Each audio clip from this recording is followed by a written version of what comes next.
Meanwhile, protesters filled Baghdad's Tahrir Square following a call from a popular Shiite cleric for peaceful denunciation of U.S. Secretary of State Antony Blinken's surprise visit.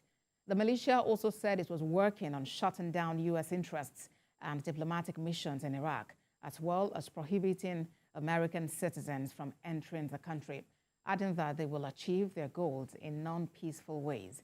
This comes as the Islamic resistance in Iraq has claimed responsibility for most of the attacks on U.S. troops in Iraq and Syria. The Pentagon in late October blamed Iranian proxies for 27 attacks on its forces in Iraq and Syria, with more assaults recorded since then. U.S. troops in western Iraq, the Kurdistan region, and Syria have been the target of a series of rocket and drone attacks by pro-Iran militias since mid-October, in response to Washington supporting Israel in its war against Palestinian Hamas in the Gaza Strip.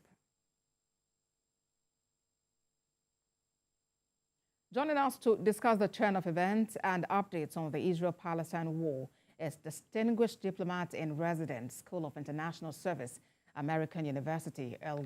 Thank you for joining us on World Now. The past month has been full of different stories and images between Israel and Hamas. And now this diplomatic shuttle by Antony Blinken to the occupied West Bank. What is its significance in this conflict? Well, I think there's a lot going on here, and that's what we are observing right now. On the one hand, the United States wants to avoid a wider conflict in the region, and that's part of the reason Tony Blinken is going to so many places. On another hand, it's clear that there are civilian casualties in Hamas, and so there's a look going on for how can we better address that. Some people have called for a ceasefire. Some people have called for a pause, which is what the United States has called for to address humanitarian needs.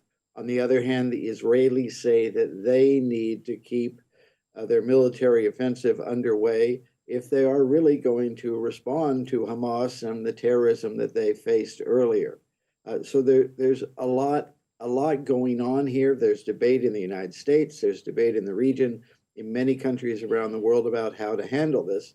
And behind all of that, one has to keep an eye on what would really be is there an opening for a long-term solution here? Can we get to a more stable situation in the future by involving the countries and forces in the region, as well as in Israel and the Palestinian territories, to come up with a post-ceasing of hostilities solution that will that can emerge and be positive for everybody? And so there's a whole lot of diplomacy and thinking going on, in addition to the fighting and humanitarian needs that are quite evident.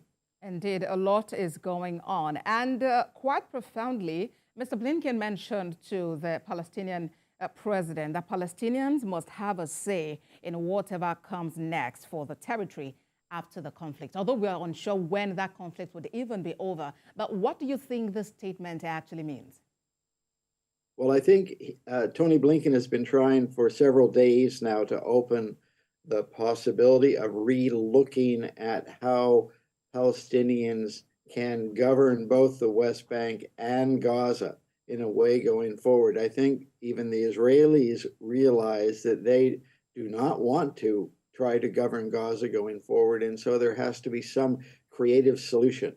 And I'm sure Mr. Blinken has been talking about that with the Arab countries in the region, as well as with the Israelis. One of the real challenges, of course, is getting people to think of that 2 or 3 steps down the road when you're in the middle of what is very violent fighting and many people suffering from the fighting that's going on, including civilians who had nothing to do with the terrorist attacks that Hamas militants carried out in Israel.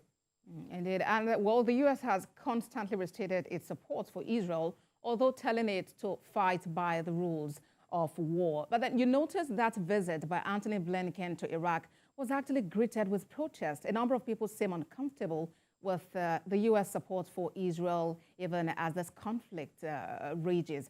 What do you make of all of that?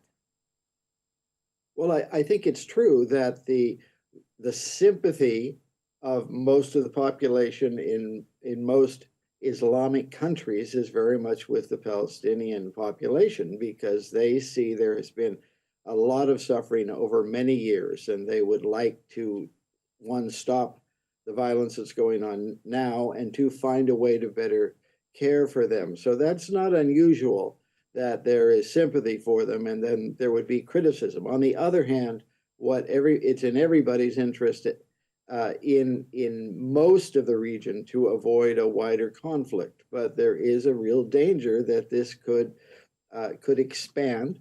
That Iran, in particular, and its allies in Iraq and Lebanon and elsewhere could be happy to fuel that expansion, and that would just be very dangerous for everybody, including the United States, if that were to happen. So I think part of what U.S. diplomacy is aimed at is avoiding that escalation in this situation.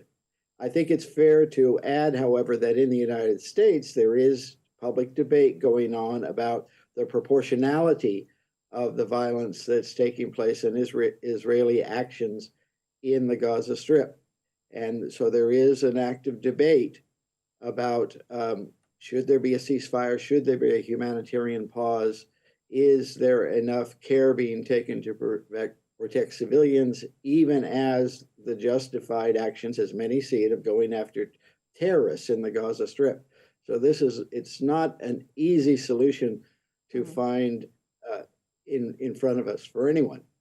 Not an easy solution, but the solution is desperately needed, really, because peace is important. You see the young children, you see pregnant women who are just trying to, run to safety. It's really so destabilizing. And to think nobody actually, hoped for all of this to happen, and suddenly it's on them. I'm wondering what your call really would be at this time as a diplomat, in this case.